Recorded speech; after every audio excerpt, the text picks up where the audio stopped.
Let me get back to Les Miles here. Uh, oh, this is salacious stuff right here. Because boosters were permitted in the locker room. Wow. And they were often on team flights and bus trips. Well, that will happen now when you have boosters contributing monies to the athletic department. That will happen. They do get perks. They do come on road trips. They get sideline passes. I saw them last week at a college football game. I was on the field for the game. Behind me were many people who had sideline passes who were not media people. They were contributors to the Wyoming football program in some way, shape, or form. And I'm sure that there are boosters who go on road trips with all athletic programs, football teams, basketball teams, what have you.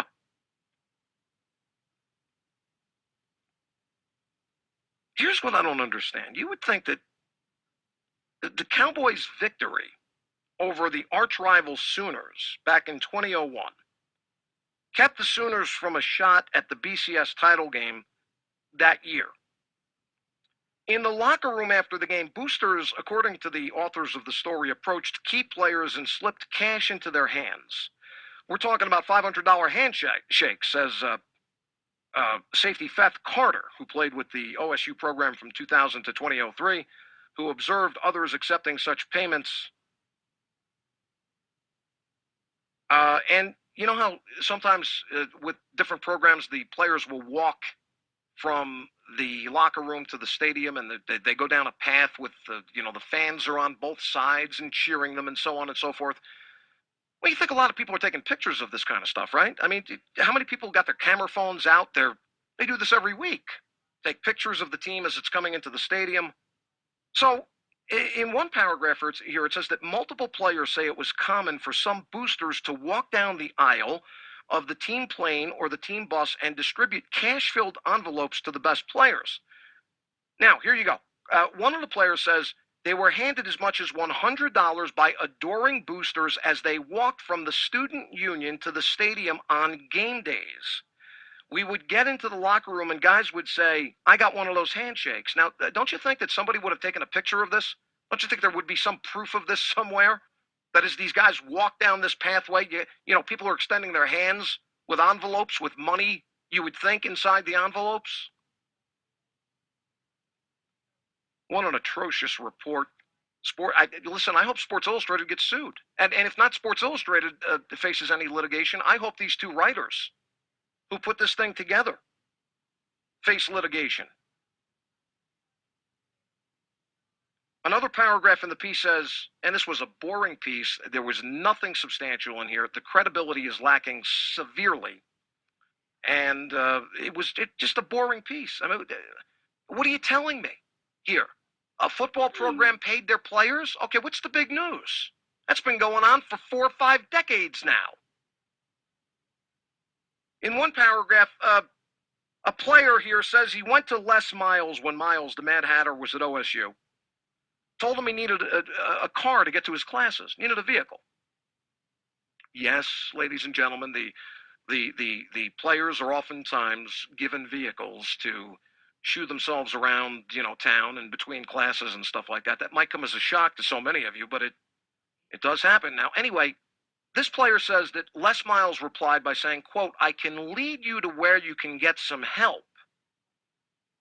Shortly after, this player was introduced to Kay Norris, an Oklahoma State graduate affectionately called Mama Norris, who ran the school's athletic museum on campus. Player said that whenever he needed money while he was in Stillwater, he called Mama Norris. He says that Mama Norris paid him $400 to take a Christmas tree out of her attic. It's very nice. And that numerous times she paid him $700 to clean the floorboards of rental houses. Player says he was there about an hour each time he went to work for Mama Norris. Only problem, we can't talk to Mama Norris. You know why? Because just like Darren Williams, she's dead. She's dead.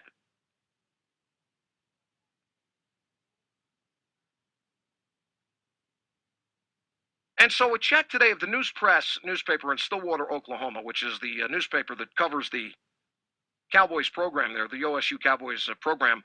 Many of those, according to a story by Jason Elmquist this morning, many of those defending the program that gave them the chance to play football at the Division I program and a scholarship for an education, turned to social media to dispute many of the claims in the opening piece by the sports magazine Sports Illustrated. Former Cowboy center Ben Buey said it would have been difficult for many of the reports to be true with the way former OSU coach Les Miles ran the program. Quote, I never saw anything like this, and the characters that they chose to interview are shady at best. We'll get to that in a minute. Miles was such a tight ass, no way this would have gone on. And then they mentioned in the piece a guy by the name of John Talley.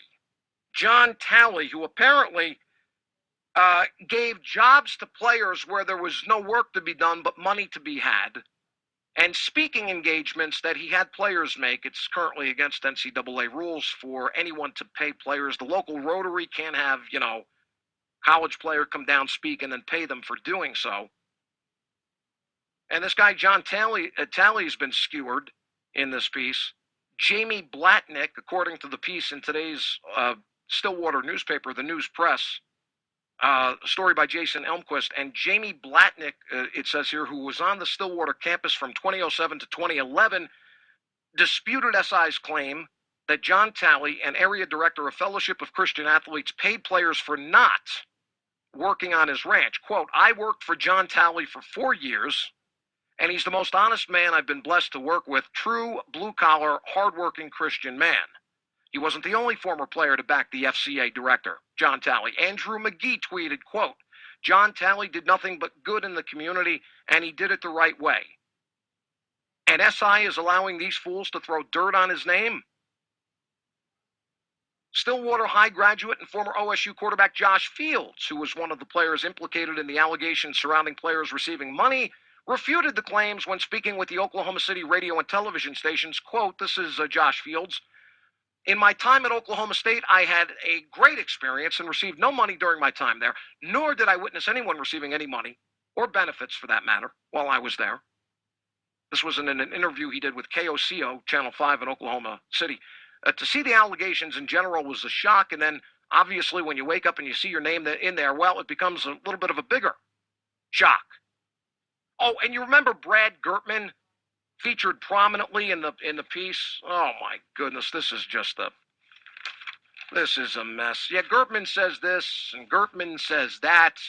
Gertman's like the star witness almost in this piece for the writers who put this piece of dog shit report together. SI, take the damn thing down. Take the damn thing down. You're sullying your reputation. You got Peter King, who picked the Patriots to win the Super Bowl this year, for crying out loud. And now on top of that, you've got these guys coming up with this dog shit piece, a 5-part thing. That I tell you what, OSU pulled the wool over the entire NCAA. Is the NCAA an organization that needs to be put out to pasture, or what? Yes, yes, yes, and yes. But 2 Sports Illustrated writers got the jump on everybody, including the NCAA. But let me get back to Brad Gertman. Brad Gertman said this, and Brad Gertman said that. What it doesn't tell you in the Sports Illustrated piece is that Brad Gertman, the star witness in this thing, one of them anyway, was suspended for the final 2 games of the 2004 season, was dismissed from the Oklahoma State program for the violation of team policies in January of 2005. Reports during his time on the Stillwater campus, according to the News Press, out of the town of Stillwater, Oklahoma. Speaking of Brad Gertman, say that the reports during his time on the Stillwater campus surfaced that he was late for team meetings and he missed classes. And then talk about the other people that are star witnesses in this ridiculous piece that belongs not in Sports Illustrated but in the pages of the National Enquirer. Calvin Mickens is a star witness. Ricky Coxiff is a star witness. William Bell, Thomas Wright are star witnesses in the story put together by these 2 bozos from Sports Illustrated. All sources, all those names I just gave you, all sources alleging money being given to players, every one of the names I just gave you. Calvin Mickens. And the story starts off with a Calvin Mickens quote. Ricky Coxiff, William Bell, Thomas Wright. These are great individuals who offer nothing but credibility. All of those players were all kicked off the team during their time in Stillwater. Kicked off the team.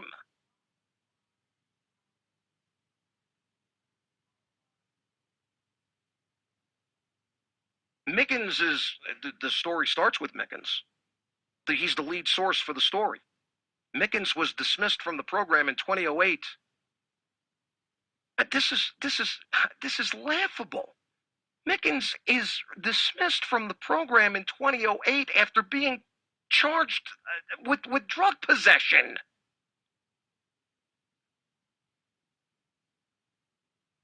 I mean, how could Sports Illustrated go forward with a story that is full of holes? How?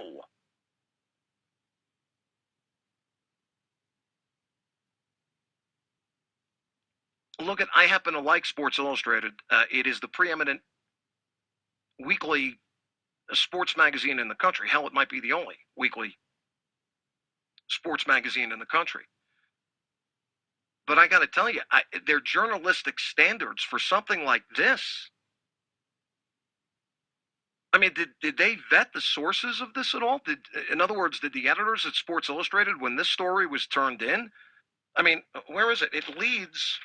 The piece leads with Calvin Mickens was elated. The freshman cornerback from Beaumont, Texas, had just appeared in his first college game, yada, yada, yada. It goes on to say how this guy in the first paragraph of the piece was paid $200. Okay, so you start the story with quotes from a player making all these wild accusations and allegations concerning a program. He was kicked off the team.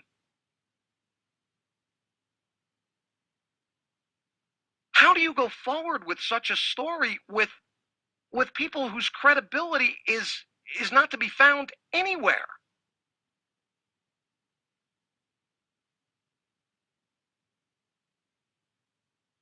Is Sports Illustrated that hard up for clicks on their website?